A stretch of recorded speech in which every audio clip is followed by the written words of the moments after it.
Welcome to the channel. If this is your first time here, you're in the right place. This story is about what happens when you move halfway across the world to escape someone, only to discover that the most dangerous games are played by those who have the most to lose. Someone who risks everything: power, position, a future that's already been decided for him. She thought transferring to London would give her distance from Matteo Barone. What she didn't expect was to find him there, caught between duty and desire, with a choice that could destroy everything he's built. Subscribe. Some stories demand to be followed until the end. 6 months earlier, in New York, it had started innocently enough. Laura Clark, head of talent acquisition and organizational psychologist, had been assigned to conduct executive assessments for the company's European expansion team. Matteo Barone was just another name on her list. Until their first consultation session, he arrived precisely on time, sat exactly where she indicated, never moved while she spoke, never interrupted.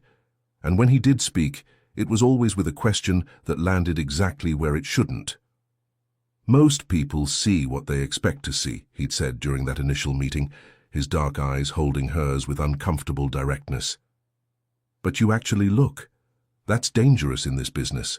"Dangerous how?" "Because most of us prefer our carefully constructed facades to remain unexamined." Matteo was unlike any executive she'd assessed. Brilliant, controlled. But there were depths that intrigued her professional instincts and challenged every boundary she'd learned to maintain. The working lunches started 2 weeks later. "Research," Matteo called them. He wanted to understand her assessment methodologies better, he said. Laura told herself they were professional development, even as she found herself checking the calendar, counting days until Tuesday afternoons. "You're very good at reading people," he observed during one of their sessions at a quiet Italian restaurant in Midtown, "but you're terrible at hiding what you're thinking." "What am I thinking?" "That these lunches stopped being about business weeks ago." His smile revealed nothing, everything. "The question is whether you're brave enough to admit it." Laura deflected, changed the subject, maintained her professional composure. That night, her phone buzzed with an unexpected message. "Thank you for the consultation today. Your insights about leadership psychology were illuminating." She stared at the screen, should have responded with something equally professional. Instead, she found herself typing, "Happy to help, though I suspect you already knew most of what I told you." His reply came within minutes. "Perhaps, but I enjoyed hearing your perspective. Some viewpoints are worth the investment of time." Investment. The kind that pays dividends in unexpected ways. Sweet dreams, Laura. The messages became routine. Not every night, but often enough. Often enough that Laura found herself checking her phone at 10 p.m. Disappointed when the familiar M didn't appear on her screen, the messages were always professional in tone, somehow intimate in implication. Long day in meetings. "Your assessment about decision-making under pressure proved remarkably accurate. Hope your talent review went smoothly." She would read it twice, sometimes 3 times. For Matteo, the messages were effortless, sent between meetings, between flights. He never reread them before hitting send. Laura did, because somewhere between the lunches and the late-night messages, between the pauses he never explained and the attention he never withdrew, Laura had made a mistake. She'd fallen in love with someone completely unavailable. The phone call started after she'd been working late on a particularly complex hiring assessment. Her office line rang at nearly 9 p.m. Matteo's voice on the other end sent her pulse racing.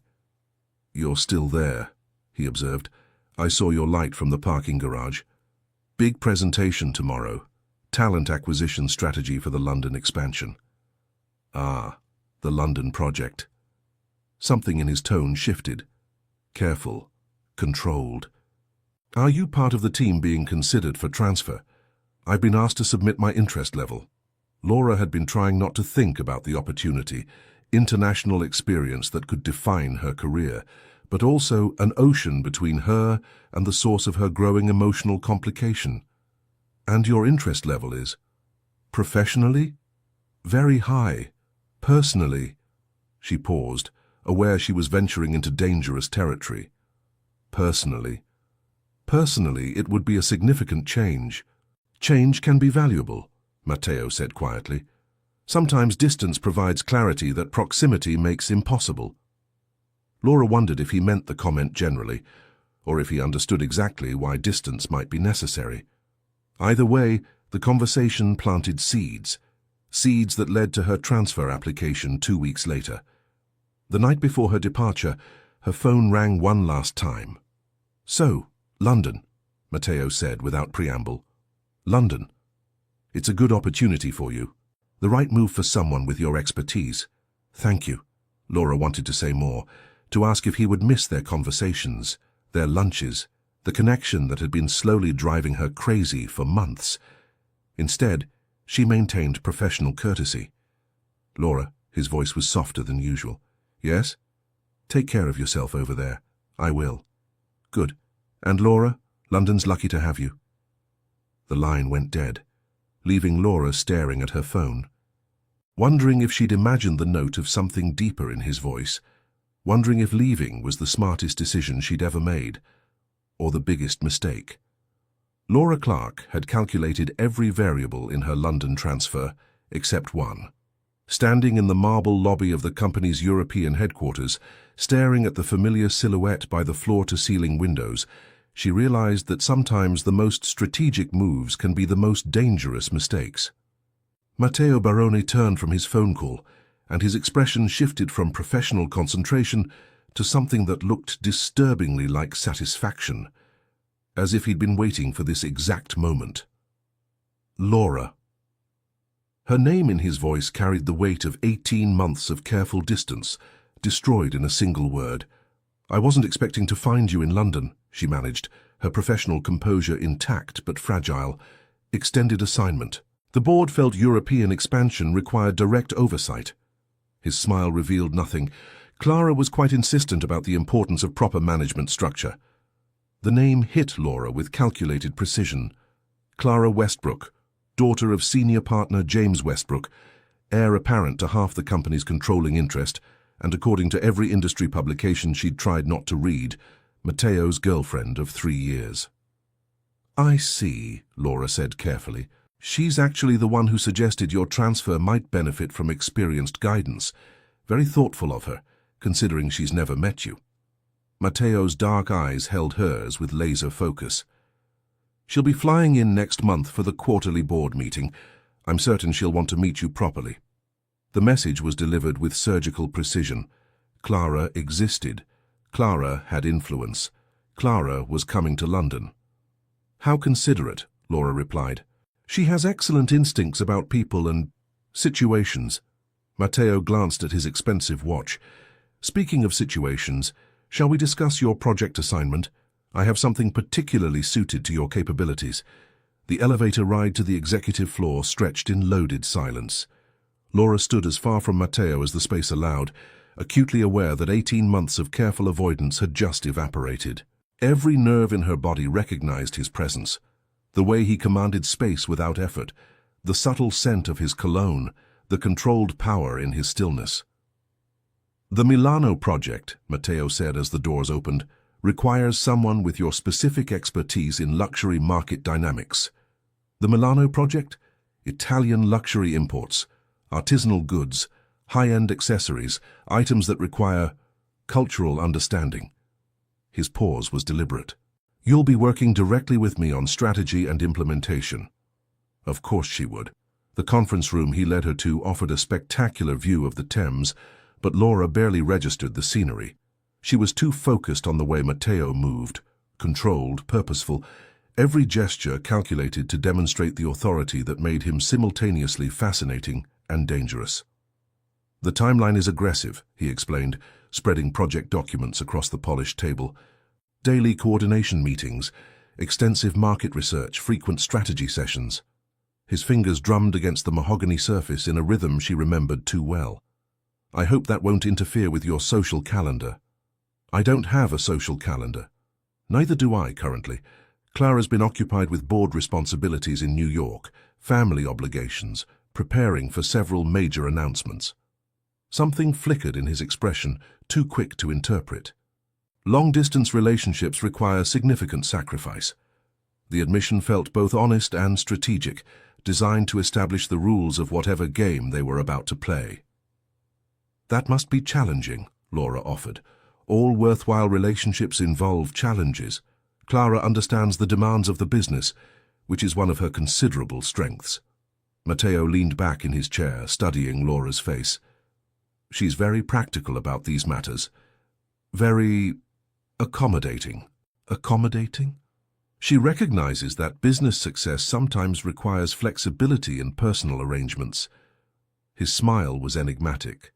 Not everyone has the luxury of pursuing whatever they want whenever they want it. The words hung between them like a challenge, and Laura felt the first stirring of something dangerous, the recognition that she was being invited into a game where the stakes were higher than she'd initially understood. "I suppose not," she said carefully. "Indeed. Some of us have obligations that transcend personal preference."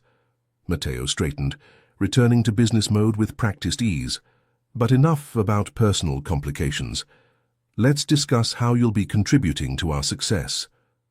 As he outlined her responsibilities, Laura realized that her escape to London had been an illusion. She hadn't run from Matteo Barone. She'd run straight into a trap that was far more sophisticated than anything she could have imagined.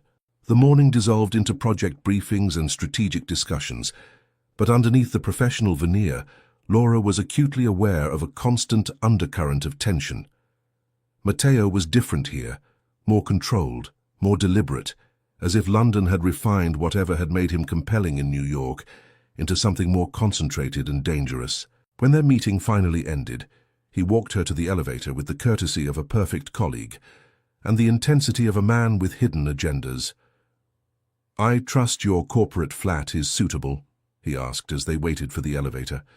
"It's very comfortable, thank you." "Excellent. Clara specifically requested that new transfers receive proper accommodations. She believes comfort promotes productivity."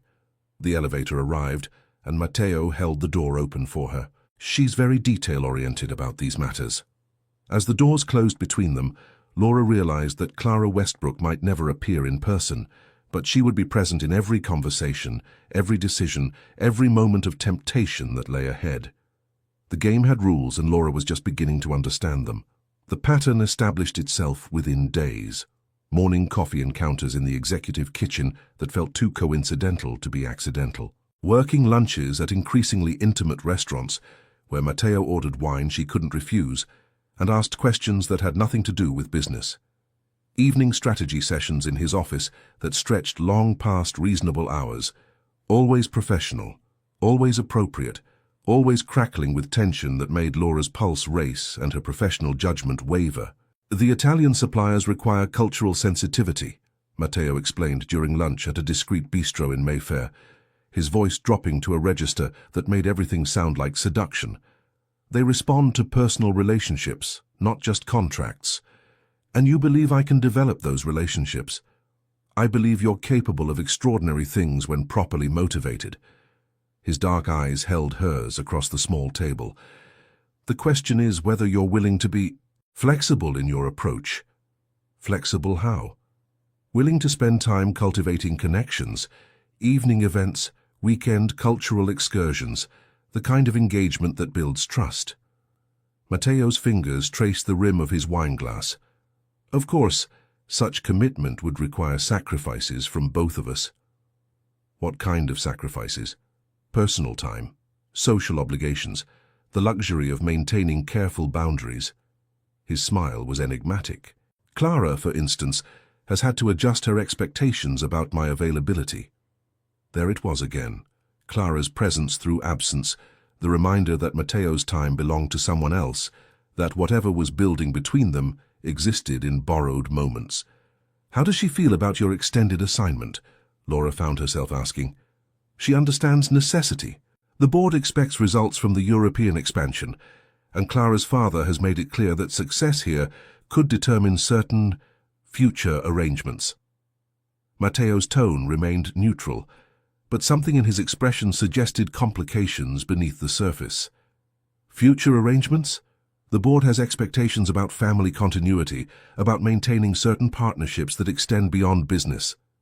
He set down his wineglass with deliberate precision. Clara and I have been together for 3 years. Everyone assumes the relationship will progress to its logical conclusion. And will it? Matteo was quiet for a long moment, his gaze fixed on something beyond her shoulder. Logic isn't always as compelling as it appears on paper. The admission sent heat spiraling through Laura's chest, dangerous and intoxicating. This was madness, sitting in a public restaurant discussing his relationship with another woman, while every instinct in her body responded to the subtext of his words. Matteo. But logic does have its advantages, he continued smoothly, as if he hadn't just implied that his engagement to Clara Westbrook was more obligation than desire. It provides structure, predictability, safety from the consequences of impulsive decisions. And you prefer safety? I prefer control. His eyes locked with hers. Though recent events have made me question whether control is always achievable. What recent events? Your presence in London, for instance. That was unexpected. You knew I was transferring. Clara arranged my accommodations. Clara arranged accommodations for a new transfer. I doubt she expected that transfer to be you specifically. Matteo's smile was sharp. I certainly didn't expect it. But you're not unhappy about the surprise. I'm many things about your presence here, Laura. Unhappy isn't one of them. The conversation continued through coffee and dessert, but Laura found herself focusing more on what wasn't being said. The way Matteo's eyes followed her movements, the deliberate pauses in his speech that felt heavy with implication, the casual way he found reasons to lean closer, to invade her space without quite touching. I should get back to the office, she said finally, acutely aware that they'd been in the restaurant for nearly 2 hours. Of course, though I should mention, Clara called this morning. She's moved up her London visit. Laura's stomach dropped. Moved it up how much? 2 weeks. Apparently her father wants her input on some acquisition decisions that can't wait.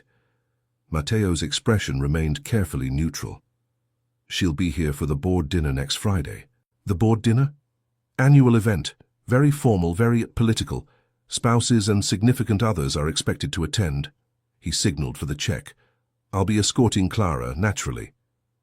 The image of Matteo in black tie, with a beautiful woman on his arm who belonged there by right and expectation, hit Laura harder than it should have. Naturally, she echoed. Though you'll be there as well. All senior project managers are required to attend. Matteo's eyes found hers again. It should be an interesting evening. As they walked back to the office, Laura tried to process the implications. Clara was coming to London. There would be a formal event where she would have to watch Matteo play the role of devoted boyfriend to a woman she'd never met but already resented. And she would have to smile and be professional and pretend that none of it mattered. Laura, Matteo said as they reached the building lobby. Yes? Some games have rules that can't be changed, no matter how much the players might want to rewrite them. Is that what this is? A game? Everything is a game when the stakes are high enough. He held the elevator door for her. The question is whether you're willing to play by rules you didn't create. As the elevator carried them upward, Laura realized that she was already playing, had been playing since the moment she'd walked into the London office and found him waiting. The only question now was whether she was brave enough to admit it. The doors opened on Matteo's floor, but he made no move to exit. 14, he said unnecessarily. 14, Laura agreed. Neither of them moved. The elevator hung in suspended moment, loaded with possibility and dangerous proximity.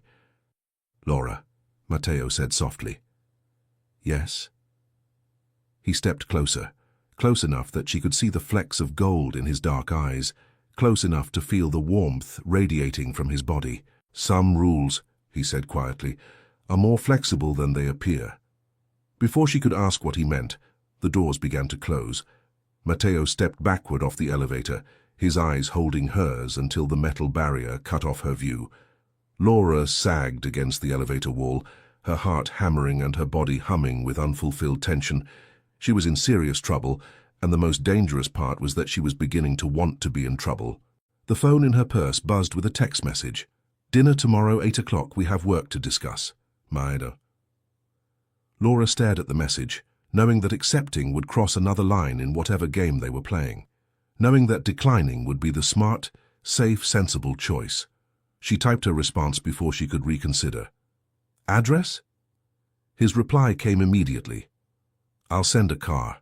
Wear something that won't be ruined by rain. Laura spent the rest of the afternoon trying to convince herself that tomorrow was just business, that Matteo's invitation was purely professional, that her racing pulse was merely the result of too much caffeine, that the flutter in her stomach had nothing to do with the way he'd looked at her in the elevator. By evening, she'd almost succeeded in believing her own lies. Almost. But as she stood in her corporate flat, staring at her reflection in the bedroom mirror, while trying to decide what constituted appropriate attire for a business dinner that felt like anything but business, Laura admitted the truth she'd been avoiding. She wasn't going to dinner tomorrow night as a colleague. She was going as a woman who wanted something she couldn't have, from a man who belonged to someone else, in a game where winning might mean losing everything that mattered. And the most terrifying part was that she was no longer sure she cared about the consequences. The next evening brought London's typical autumn drizzle and a sleek black car that arrived at her building at precisely 8 o'clock. Laura had chosen carefully. A midnight blue dress that was elegant without being obvious, sophisticated without being seductive, or so she told herself. The restaurant Matteo had selected was intimate in the way that only the most expensive London establishments achieved. Soft lighting, private booths, the kind of discretion that cost more per hour than most people earned in a week. He was waiting at a corner table, and the sight of him made her breath catch. Without his usual armor of expensive suits, dressed in dark jeans and a shirt that somehow looked more elegant than formal wear, he appeared younger, more approachable, infinitely more dangerous.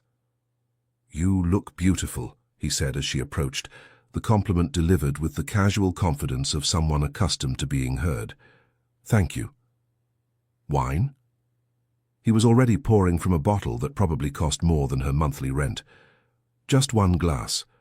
I don't usually drink with colleagues." "Neither do I." Matteo's smile was enigmatic. "But then, this isn't usual, is it?" The evening unfolded like a carefully orchestrated seduction, conversation that moved seamlessly from business to personal, questions that felt like invitations to reveal more than was professionally wise, silences that crackled with unspoken possibility. "Clara called this afternoon," Matteo mentioned casually over the second course. "She's confirmed her arrival schedule. Looking forward to seeing her. It's been 3 months since she visited London. She's eager to assess the situation here." "What situation?" "The European expansion primarily, though she's also expressed interest in meeting the team, understanding the personnel dynamics." Matteo's eyes found hers. "She has excellent instincts about people and potential complications." "Complications?" "Clara grew up in this business, Laura. She understands the importance of maintaining appropriate relationships, managing potential conflicts of interest." His voice remained neutral, but there was warning beneath the surface. "She's very protective of investments that matter to her." "Including you? Including everything she considers hers?"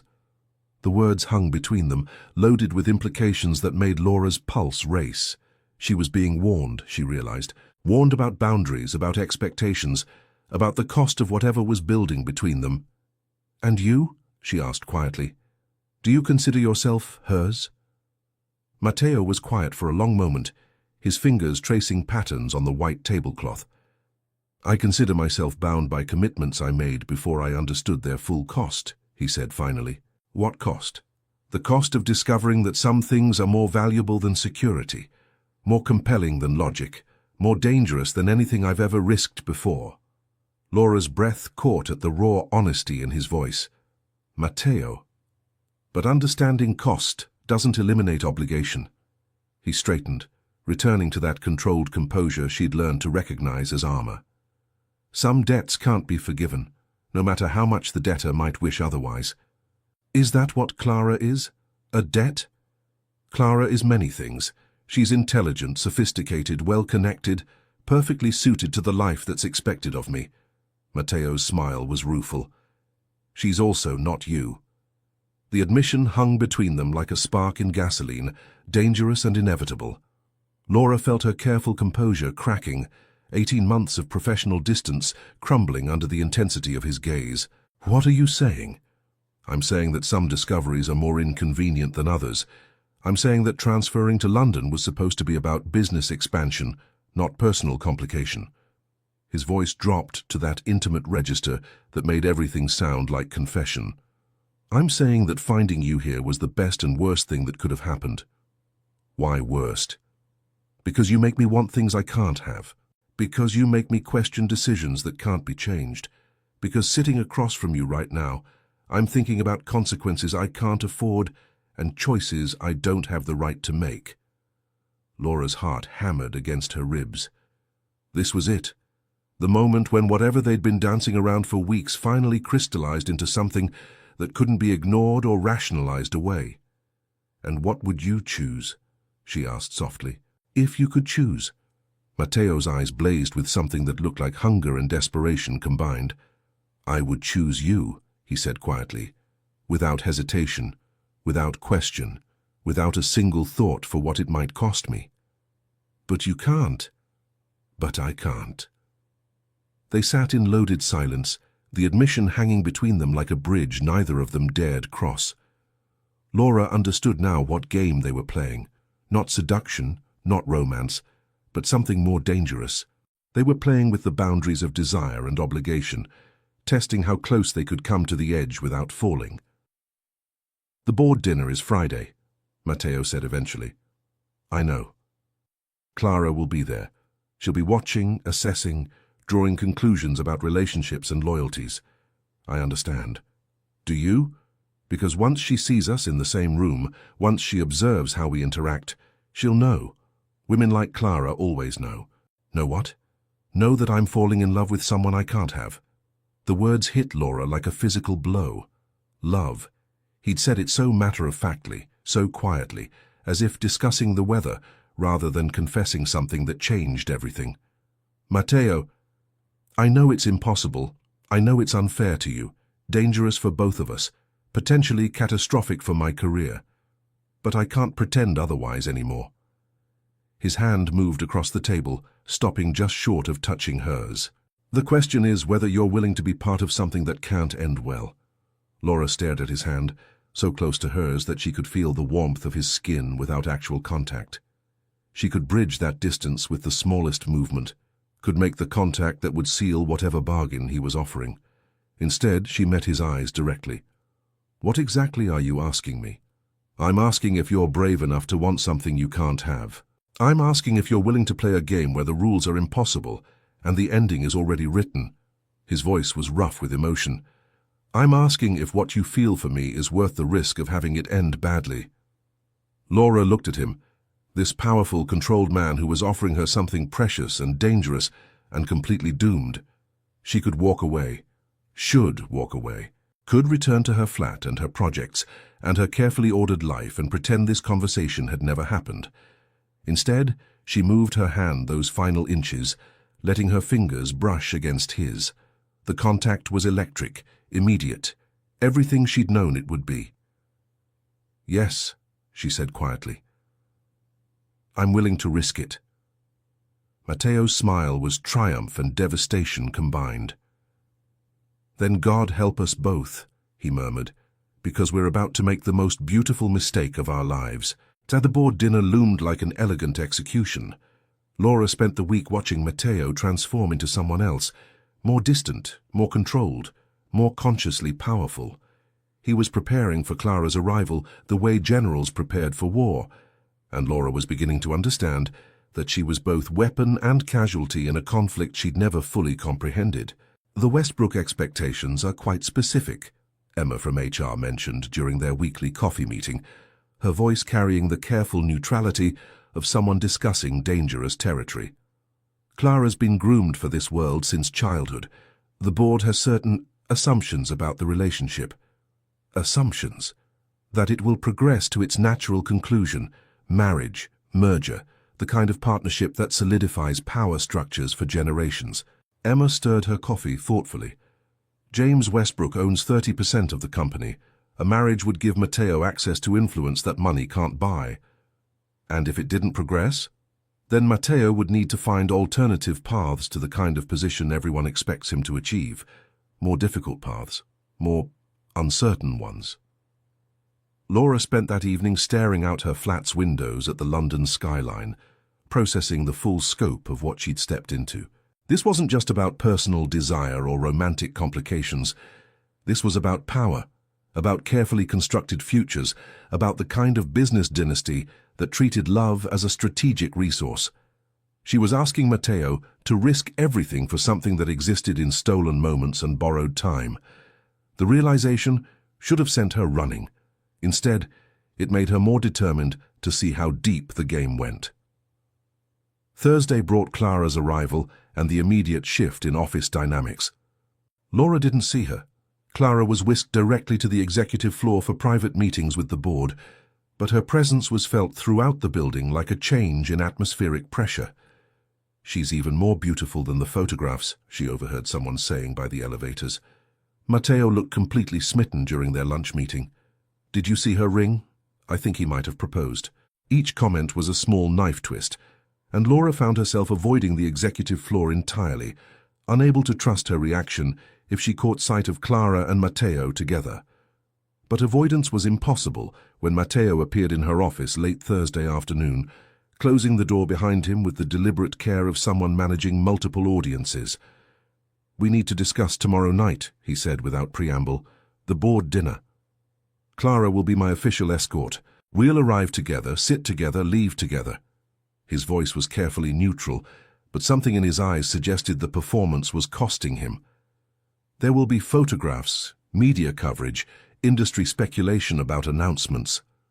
"What kind of announcements?" "The kind that solidify certain expectations about the future." Matteo moved closer to her desk, his hands gripping the back of the chair across from her. "James Westbrook plans to use the dinner to discuss succession planning, to make it clear that certain partnerships extend beyond business." "Your engagement?" "The expectation of engagement, the assumption that some relationships are too valuable to remain informal." His knuckles were white against the leather chair. "Clara's father believes in public declarations of intent." Laura felt something cold settle in her stomach. "And Clara?" "Clara believes in securing her investments." Matteo's smile was sharp. "She's made it clear that she expects this London assignment to end with certain clarifications about my priorities." "And what are your priorities?" The question hung between them, loaded with months of accumulated tension and the weight of decisions that couldn't be unmade. "My priorities," Matteo said quietly, "are in direct conflict with my obligations, which is why tomorrow night will be the most challenging performance of my life." "Performance?" "Playing the devoted boyfriend while knowing that the woman I want is watching from across the room, smiling for photographs while thinking about conversations I can't have, discussing future plans that feel like prison sentences." His eyes locked with hers. "Pretending that my heart isn't somewhere else entirely." Laura's pulse hammered at the raw honesty in his voice. "Matteo, I need you to understand what you're seeing tomorrow night. I need you to know that none of it is real, that every smile, every touch, every gesture of affection is theater." He leaned forward, his voice dropping to that intimate register that made her skin tingle. "Can you do that for me?" "Do what?" "Watch me belong to someone else without believing it yourself." The request was impossibly difficult and utterly necessary. Laura nodded, not trusting her voice. "Good." Matteo straightened, returning to professional composure with practiced ease. "Because after tomorrow night everything changes." "Changes how?" "Clara leaves on Sunday, and we'll have a conversation about what we want versus what we can have." After he left, Laura sat in her empty office, staring at the space where he'd stood, and trying to prepare herself for an evening of elegant torture. Tomorrow night she would watch the man she was falling in love with play devoted boyfriend to another woman. She would smile and be professional and pretend her heart wasn't breaking. And then she would decide whether love was worth the cost of having it end badly. The board dinner was held at the Dorchester, in a ballroom that dripped with crystal and old money, and the kind of understated luxury that whispered, rather than shouted about power. Laura arrived alone, wearing a black gown that was appropriate without being memorable, and immediately spotted Matteo across the room. He stood near the bar with Clara Westbrook on his arm, and the sight of them together hit Laura harder than she'd prepared for. Clara was everything the rumors had suggested: tall, elegant, with the kind of effortless sophistication that came from a lifetime of privilege. Her champagne-colored dress probably cost more than Laura's monthly salary, and she wore it with the confidence of someone accustomed to being the most important person in any room. But it was the way she touched Matteo that made Laura's chest tighten. Casual, proprietary, the comfortable intimacy of someone who had never questioned her right to his attention. "Quite the power couple," a voice said beside her. Laura turned to find James Morrison, the London managing director, holding 2 glasses of champagne. "They certainly look well matched," she managed. "Clara's been planning this evening for months. I suspect we'll have an announcement before the night is over." James handed her a glass. "Though between you and me, Matteo's seemed more distracted lately. Success in London appears to have come with certain complications." "What kind of complications?" "The kind that makes successful men reconsider their priorities." James's eyes found hers with uncomfortable directness. "I hope those complications resolve themselves appropriately." The warning was clear, and Laura spent the cocktail hour navigating conversations while hyper-aware of Matteo's location across the room. She caught him looking at her twice, his expression unreadable across the crowded space. Dinner was an exercise in elegant torture. Laura was seated at a table with other senior managers, close enough to observe the head table where Matteo sat beside Clara, far enough away that she couldn't hear their conversation. But she could see everything: the way Clara leaned into Matteo during the speeches, the way she placed her hand on his arm when making a point, the way she looked at him with the satisfaction of someone who had never doubted her claim. And she could see Matteo's careful responses, the way he played his role without quite committing to it, the subtle tension in his shoulders that suggested performance rather than genuine affection. "Ladies and gentlemen," James Westbrook rose during the dessert course, champagne glass in hand, "I'd like to take this opportunity to discuss the future of our company, both professional and personal." Laura's stomach dropped. "Our European expansion has exceeded all expectations, thanks in large part to the leadership of Matteo Barone." Applause rippled through the ballroom. "His success here has confirmed what many of us have known for years, that he represents the future of this company." More applause, and Laura watched Matteo's expression remain carefully controlled. "Which brings me to another kind of future," Westbrook continued, his smile encompassing both Matteo and Clara. "Some partnerships transcend business. Some relationships strengthen more than just market position." The room went silent, anticipation crackling through the air like electricity. "While I won't steal any thunder from potential announcements," Westbrook's eyes twinkled, "I will say that Clara and I have never been more pleased with developments in London." The implication was clear, and the room buzzed with speculation about engagement announcements and merger possibilities. Laura felt sick. When the dinner finally ended, and guests began migrating to the reception area, Laura escaped to the ladies' room, needing a moment to collect herself before facing more networking small talk. She was touching up her lipstick when the door opened behind her. "Laura." She turned to find Clara Westbrook standing in the doorway, even more striking up close than she'd been across the ballroom. "Clara, we haven't been properly introduced." "No, we haven't." Clara moved to the mirror beside Laura's, her reflection poised and perfect. "Though I've heard quite a lot about you." "Have you?" "Matteo speaks very highly of your work on the Milano project, very enthusiastically." Clara's smile was polite and sharp. "He's quite impressed with your capabilities. The project has been rewarding." "I'm sure it has." Clara turned to face Laura directly. "I wanted to thank you for making his London assignment so engaging. It's clear he's found the work very stimulating." Every word was delivered with careful precision, and Laura realized she was being assessed, warned, and dismissed all at once. "I'm just doing my job," Laura said carefully. "Of course you are, and doing it very well from what I understand." Clara's eyes were cold despite her smile. "Matteo has always been attracted to excellence. He's an excellent manager.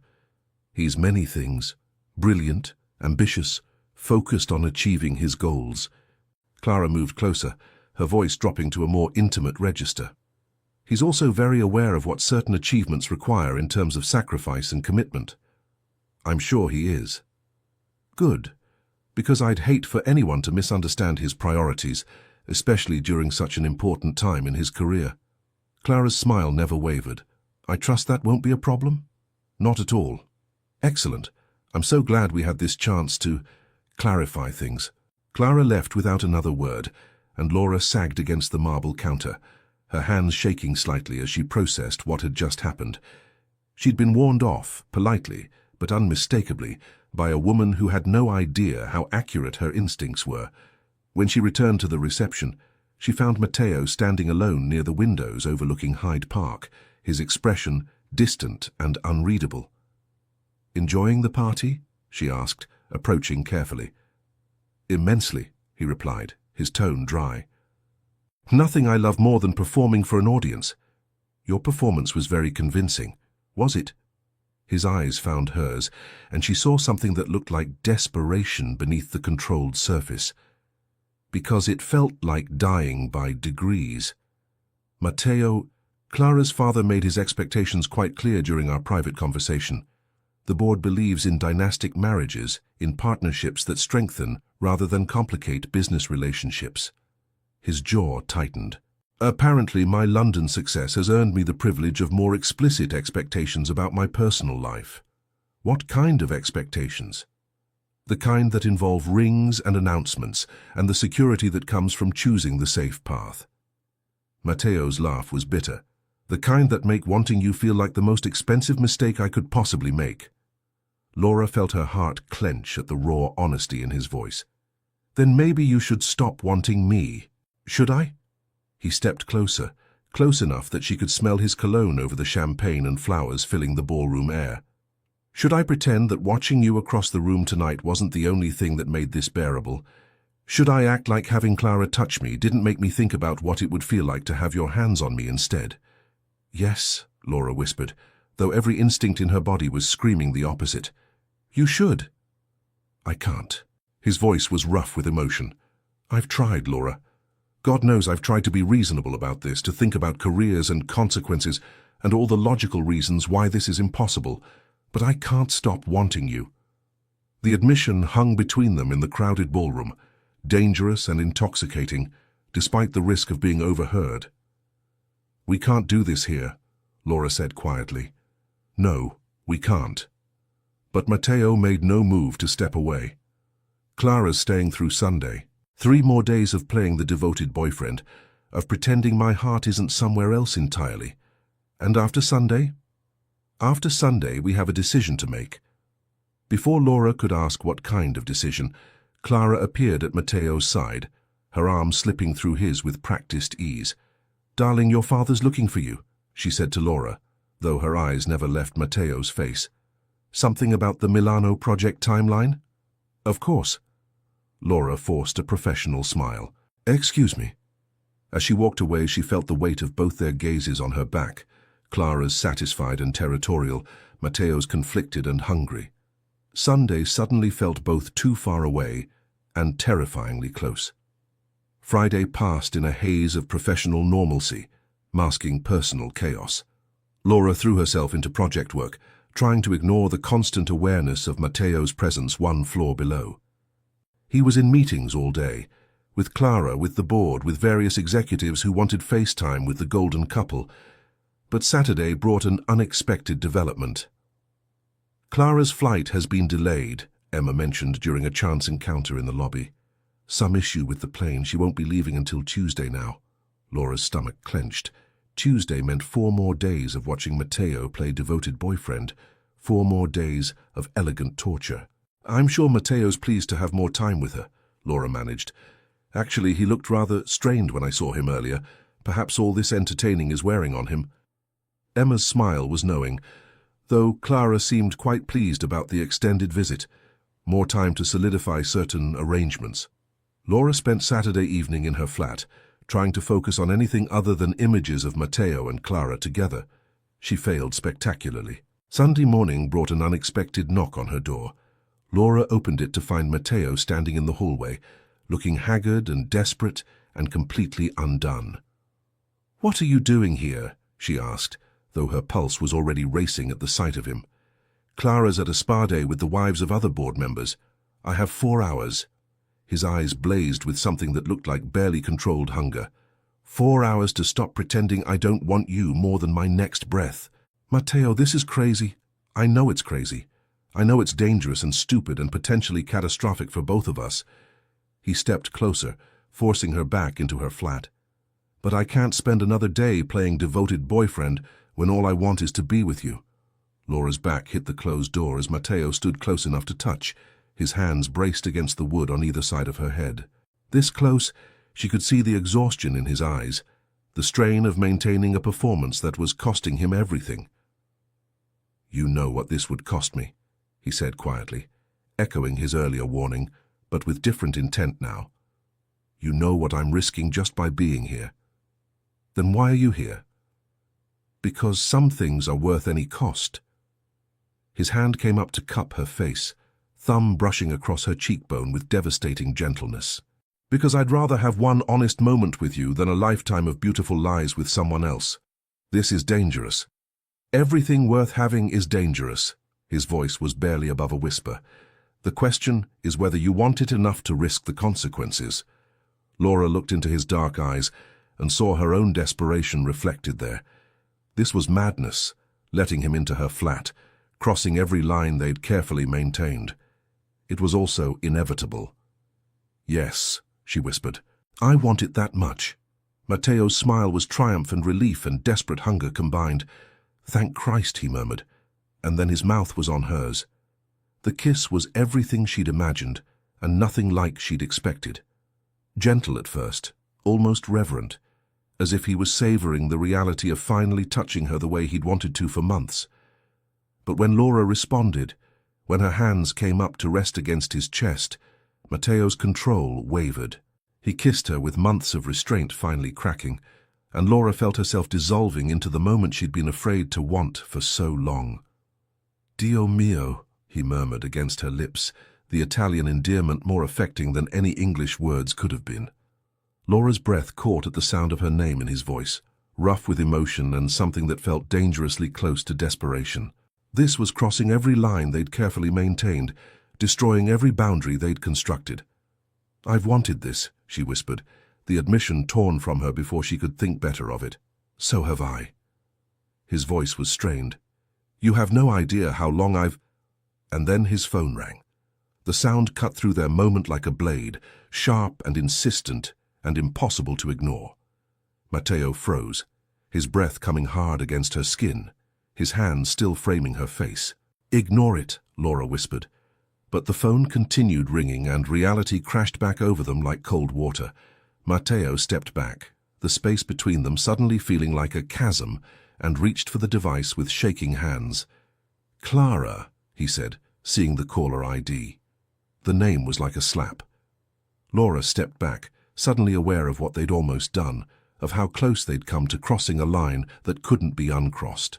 Matteo answered the call, his voice carefully controlled despite the way his chest was still rising and falling rapidly. "Yes, Cara. The spa day ended early. Of course. Yes, I'll meet you at the hotel. 20 minutes. He ended the call and looked at Laura with an expression that combined regret, frustration, and something that looked like desperation. They stood in her hallway, the air between them still thick with interrupted desire. Laura was the first to move away, crossing her arms as if she needed something solid to anchor herself. "This changes everything," Matteo said finally. Laura let out a brief laugh, without humor. "Changes everything for whom?" He frowned, as if the question had hit him harder than expected. "For both of us. We crossed a line today." His eyes found hers, intense. "There's no more comfortable distance, no more professional courtesy." "Comfortable?" Laura raised her chin. "You show up here, kiss me, answer your girlfriend's phone call, and expect me to treat this like some philosophical observation?" Matteo was quiet for a moment. "I'm being honest with you." No, she replied, firm. You're being convenient. Honesty would be not putting me in the middle of a choice you already know is unfair. What happened here was real, Laura. It was. Her voice lowered, controlled. And exactly because it was real, we can't pretend it was just a beautiful moment. He took a deep breath. We have a choice. We can pretend nothing happened, or admit that this is bigger than logic, obligation, or career security. Laura stared at him for long seconds before responding. Don't frame this as if it were symmetrical, she said. You have a life waiting for you. I just have the consequences. Matteo took a step toward the door, then stopped. I leave Tuesday, he said quietly. Clara and I fly back to New York together. The board wants us there for some family celebration. An announcement. Laura didn't look away. Your engagement? Possibly. Probably. His jaw tightened. Unless I make a different choice. And that choice, she said, not softening her tone, can't be made here in my hallway after a kiss. His eyes blazed with something between frustration and desperation. It would be choosing to risk everything for something real. Or asking me to wait while you decide if it's worth it, Laura responded. And I'm not that kind of woman. The silence between them was heavy. Matteo nodded slowly, as if accepting a blow he knew he deserved. Before she could say anything else, he turned and left. Laura closed the door carefully, resting her forehead against the wood for a moment. The flat still smelled like him. Her body still remembered his touch. But her mind already understood something with painful clarity. Desire wasn't the problem. The problem was the time he was asking for, and the price she would have to pay. Suddenly, Tuesday was no longer just a date on the calendar. It had become the limit of what she was willing to accept. Monday arrived grey and cold, London wrapped in the kind of mist that made everything feel distant and unreal. Laura walked into the office expecting normalcy, expecting the careful professional courtesy that had defined her relationship with Matteo for months. Instead, she found silence. Matteo's office was empty, his assistant apologetic, but vague about his whereabouts. He's in meetings all day, she explained. Board calls, strategic sessions with Ms. Westbrook's father, preparation for tomorrow's departure. Of course, Laura managed. The Milano project files sat untouched on her desk, suddenly seeming pointless, without the man who'd made them feel important. Every task felt mechanical, every email response automatic. She was going through the motions of professional competence, while her entire focus remained tuned to the executive floor, waiting for some sign of Matteo's presence. He never appeared. Tuesday morning brought the kind of crisp autumn clarity that made London look like a postcard, all golden light and architectural elegance. Laura stood at her office window, watching expensive cars arrive to collect important people for important flights, and tried not to think about which car might be carrying Matteo and Clara to Heathrow. Quite a scene out there, Emma said, appearing in Laura's doorway with coffee and the kind of knowing expression that suggested office gossip had been particularly active. Word is that Mr. Barone and Ms. Westbrook left for the airport an hour ago. Did they? First class on the afternoon flight to New York. Apparently there's some family celebration planned, some announcement about future partnerships. Emma's eyes glittered with speculation, and the kind of announcement that's been expected for months. Laura kept her expression neutral, though each word felt like a small knife wound. How nice for them. Indeed. Though I have to say, Mr. Barone looked rather strained when I saw him in the lobby. Perhaps all this international travel is wearing on him. After Emma left, Laura sat alone in her office, staring out at the London skyline and trying to process the reality that Matteo was gone. Not just physically absent, but truly gone, returning to New York with the woman everyone expected him to marry, to the life that had been planned for him long before Laura had ever entered the picture. The rational part of her mind insisted this was for the best. Matteo belonged with Clara, belonged in that world of board meetings and strategic marriages and carefully orchestrated futures. What Laura had offered was chaos, complication, the kind of passionate mistake that destroyed careers and left both parties broken. But the rational part of her mind was overwhelmed by a sense of loss so profound it made breathing difficult. Her computer chimed with an incoming email, and Laura's heart stopped when she saw Matteo's name. The message was brief and devastatingly professional. Due to my extended return to New York, the Milano project will be transferred to the capable management of David Chen, effective immediately. Please coordinate with David to ensure a smooth transition of all materials and vendor relationships. Thank you for your excellent work on the preliminary phases. Your contributions have been noted and will be reflected in your performance review. Best regards, Matteo Baroni, Vice President, Strategic Development. Laura stared at the email, reading it twice before the full implications sank in. Matteo had removed her from their project, the one excuse they'd had for daily contact, for extended conversations, for the professional intimacy that had been covering their personal attraction. He was cutting ties, cleanly, professionally, completely. The email was everything a proper business communication should be: courteous, clear, appropriately formal. It was also the most devastating thing she'd ever received, because it meant he'd made his choice. Laura spent the rest of Tuesday in a fog of professional competence, masking personal devastation. She met with David Chen, transferred files, explained vendor relationships, and maintained perfect composure while her world quietly collapsed around the edges. Wednesday brought a new project assignment. Thursday brought routine meetings and strategic discussions that should have been engaging but felt hollow. By Friday, Laura had almost convinced herself that she was adjusting to the new reality, that the acute sense of loss would fade into manageable disappointment. Then Sarah from New York called during her lunch break. "Have you seen the industry coverage?" Sarah's voice bubbled with excitement and gossip. "Matteo Baroni and Clara Westbrook at the Metropolitan Museum Gala last night. The photos are everywhere." Laura's stomach clenched, but she kept her voice steady. "I don't really follow social coverage." "You should see these pictures, Laura. They look absolutely perfect together, like they were designed by the same expensive architect. And Clara's ring." Sarah's voice dropped to a conspiratorial whisper. "It's massive, like visible from space massive." "Her ring?" "The engagement ring, obviously, though technically there hasn't been an official announcement yet, just a lot of speculation based on the jewelry evidence and body language." Sarah paused. "Are you okay? You sound strange." "I'm fine. Just busy with new project assignments." "Right, of course. Well, anyway, I thought you'd want to know since you worked with him in London. Apparently the wedding is being planned for next spring. Very exclusive, very elegant. The kind of event that will make all the industry publications." After Sarah hung up, Laura sat in her office staring at her untouched lunch and processing the information. Matteo was engaged. Officially or unofficially, he'd made his choice and it wasn't her. The rational part of her mind insisted this was what she'd expected, what logic had always dictated would happen.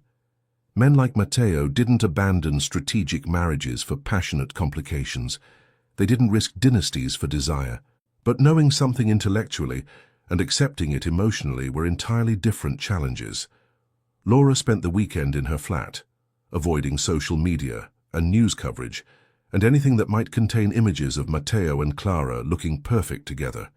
She cleaned obsessively, reorganized her closets, read books that couldn't hold her attention, and tried to convince herself that she was moving forward rather than simply existing in suspended animation. Monday brought a return to routine and the gradual acceptance that this was her new reality. Matteo had returned to his proper life, and she would rebuild hers around the gap his absence had created. But Tuesday morning brought an unexpected complication in the form of a package delivery. "For Laura Clark," the courier said, handing her an elegant envelope that looked far too expensive to contain routine business correspondence. Laura opened it in the privacy of her office, her hands trembling slightly as she unfolded the heavy paper inside. "Laura, I know I have no right to contact you after the way I left, after the choice I made without explanation or discussion, but I need you to understand something before you hear it from other sources. The engagement everyone is speculating about hasn't happened. The ring Clara's been wearing belongs to her grandmother and was chosen for its historical significance rather than its romantic implications. The Metropolitan Gala was a business obligation, nothing more." But the pressure to make our relationship official has intensified since returning to New York. James Westbrook has made it clear that my future at the company, indeed my future in this industry, depends on certain personal decisions being made within the next month. I am writing to you because what happened between us in London changed everything, and you deserve to know that before I make a choice that will affect both our lives permanently. I have been offered the position of Executive Director of Global Operations, contingent upon my engagement to Clara. It would mean returning to London to oversee European expansion, establishing the kind of business dynasty that will secure my career for decades to come. It would also mean accepting a life without you. I won't lie to you, Laura, the practical advantages of accepting are overwhelming. Clara and I understand each other, our families approve, the financial security would be absolute. It is the safe choice, the logical choice, the choice that protects everyone involved from the consequences of reckless passion. But I have discovered that some things matter more than safety. I am flying back to London next week, ostensibly to finalize arrangements for the new position. In reality, I am coming back to ask you a question I should have asked before I left. Are you willing to fight for something extraordinary, even if it means risking everything we've both worked to build? If the answer is no, if you've moved forward, if you've decided that our connection was temporary insanity rather than something worth preserving, then I need to know. I will accept the position, marry Clara, and never contact you again. But if the answer is yes, if you're willing to take the kind of risk that could destroy us both or give us something neither of us imagined possible, then meet me. Friday night, 8 o'clock, the rooftop bar where this all began. The same place where I first realized I was falling in love with someone I couldn't have. I won't wait long. If you don't come, I'll understand that you've made your choice and I'll make mine accordingly. But if you do come, if you're brave enough to fight for this, then we'll figure out together what happens next. I want you, Laura. More than I've ever wanted anything in my life. I should have said it before I left, should have fought harder for what we both wanted, instead of running back to what was expected. But I'm saying it now when it matters most. I want you, and I'm willing to risk everything for the chance to build a life with you. The question is whether you're willing to risk everything too. Yours, always. Matteo. Laura read the letter 3 times, her hands shaking as she processed each word. Matteo was coming back. He was asking her to choose between safety and the kind of love that changed everything. He was asking her to risk her career, her carefully constructed life, her future security for something that might not survive the pressures that had already nearly destroyed it once. The rational choice was obvious. Don't go to the meeting. Let Matteo marry Clara, accept his executive position, live the life that made sense for someone of his background and ambitions, move forward with her own career, find someone appropriate and available, build something stable and secure. But as Laura sat in her office, London sprawling below her windows and Matteo's letter burning in her hands, she realized that rationality had stopped mattering the moment she'd let him into her flat, into her arms, into her heart. Friday night suddenly felt like the most important appointment of her life. Friday arrived with unseasonable warmth. London bathed in golden light that made everything look like a film set designed to showcase important decisions. Laura spent the day in a fog of nervous energy, unable to concentrate on anything except the approaching 8 o'clock deadline that would determine the rest of her life. She changed clothes 4 times, finally settling on a simple black dress that could be interpreted as either professional or personal, depending on the context of the evening. As she stared at her reflection, Laura realized she was preparing for the most important negotiation of her career, not for a business deal or project approval, but for the chance at something extraordinary. The rooftop bar looked exactly as she remembered, elegant, sophisticated, designed for the kind of conversations that changed lives. Laura arrived at exactly 8 o'clock, her heart hammering as she scanned the space for Matteo's familiar silhouette. The bar was crowded with London's professional elite, groups of executives and entrepreneurs conducting the kind of networking that happened over expensive cocktails and careful alliances. Laura ordered wine she couldn't taste and found a spot near the windows overlooking the Thames, watching the clock on her phone and trying to ignore the growing certainty that she'd made a terrible mistake. 8:15, 8:20, 8:30. Matteo wasn't coming. The realization settled over her like cold fog, bringing with it the sharp clarity of understanding. Of course he wasn't coming. He'd had a week to reconsider, a week to remember all the practical reasons why choosing her would be professional suicide and personal chaos. He'd made his choice, and it wasn't her. Laura was gathering her purse to leave when she saw him, not at the bar, but across the street, standing motionless beside a black car with his phone pressed to his ear. Even from a distance, she could see the tension in his shoulders, the way his free hand gripped the car door, as if anchoring himself against some internal storm. He was there. He'd come. But he wasn't coming upstairs. Laura watched through the floor-to-ceiling windows as Matteo ended his call and stood staring up at the building, his expression visible even from her high perch. He looked like a man caught between two worlds, two futures, two versions of himself that couldn't coexist. For a long moment he remained motionless. Then he pulled out his phone again, typing something quickly, before putting it away and getting into the car. Laura's phone buzzed with an incoming message. "I'm here." But Clara's father called. "Board meeting moved to tonight. Emergency vote on the executive director position. If I come upstairs, if I choose this, there's no going back. Are you sure you want me to risk everything for something that might not survive the pressure?" Laura stared at the message, understanding the weight of what he was asking. This wasn't just about personal desire anymore. It was about careers, about futures, about the kind of love that demanded everything and promised nothing but the chance to try. She could text back, tell him to go to his meeting, accept his promotion, marry Clara, and live the life that made sense. She could release them both from the impossible situation they'd created. Instead, she walked to the windows overlooking the street and stood where he could see her clearly. Matteo looked up from his car, and even from 5 stories away, their eyes met and held.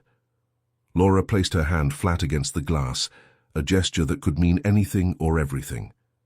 Then she waited. For 30 seconds, Matteo remained motionless beside his car. Laura watched him look at his phone, probably seeing messages about the board meeting, reminders of obligations and opportunities that wouldn't wait. He looked up at her one more time, his expression unreadable from her distance. Then he got in the car and drove away. Laura stood at the window long after his taillights disappeared into London traffic, her hand still pressed against the glass, her reflection ghost-like in the gathering dusk. He'd made his choice. The practical choice, the safe choice, the choice that protected both their careers and spared them the inevitable pain of trying to build something beautiful in circumstances designed to destroy it. She should feel relieved, should feel grateful that he'd been strong enough to choose logic over passion, security over risk. Instead, she felt empty. Laura was preparing to leave when her phone buzzed again. "I didn't choose tonight, but I didn't choose them either. The vote is postponed. Clara's father wants more time to consider terms. I have until Monday to decide whether to accept the position and everything that comes with it. 3 days to choose between the life I've planned and the life I want. I know I have no right to ask anything more of you after tonight, but if you're willing to wait 3 more days, if you're willing to let me find a way to make this work without destroying us both in the process, then maybe we can find a solution that doesn't require one of us to sacrifice everything. I want you. I should have come upstairs tonight, should have chosen you without hesitation, but I also can't stop thinking about what loving you might cost both of us if we're not careful about how we fight for it. Give me until Monday. Give me the chance to find a way to choose you without destroying the future we could build together. If you're still willing to risk everything, if you still believe this is worth fighting for, then meet me again. Same place, same time, Monday night. And this time, I promise you won't wait alone." Laura read the message twice, then looked out at the London skyline, glittering with possibilities and promises, and the kind of hope that was dangerous enough to change everything. Monday suddenly felt like the beginning of something rather than the end. She typed her response carefully, knowing that this decision would echo through both their lives regardless of what Monday night brought. "I'll be there. 3 words that meant everything and nothing, promise and threat combined. As Laura finally left the rooftop bar, walking out into the warm London night with her future balanced on the edge of Monday's possibilities, she realized that some games never truly ended. They just evolved into new rounds with higher stakes and more complex rules. The question was whether she and Matteo were playing to win or simply playing to see how much they could risk before the game destroyed them both. But as she walked through the London streets, her phone silent in her purse and 3 days stretching ahead like an eternity of decision, Laura realized something that should have terrified her, but instead felt like freedom. She was no longer running from the game. She was choosing to play it. He didn't choose that night, but neither did she walk away. Sometimes the most dangerous games are the ones where both players understand that winning means risking everything, and losing means living with the knowledge that you were too afraid to find out what extraordinary looked like. Monday night would bring answers. The question was whether those answers would set them free or destroy them completely. But that's a story for another time, when the stakes are even higher, and the choice between love and logic becomes the difference between existing and truly living. Now I need to ask you something. If you were in her place, would you walk away or would you stay? Comment part 2 if you think this isn't over yet.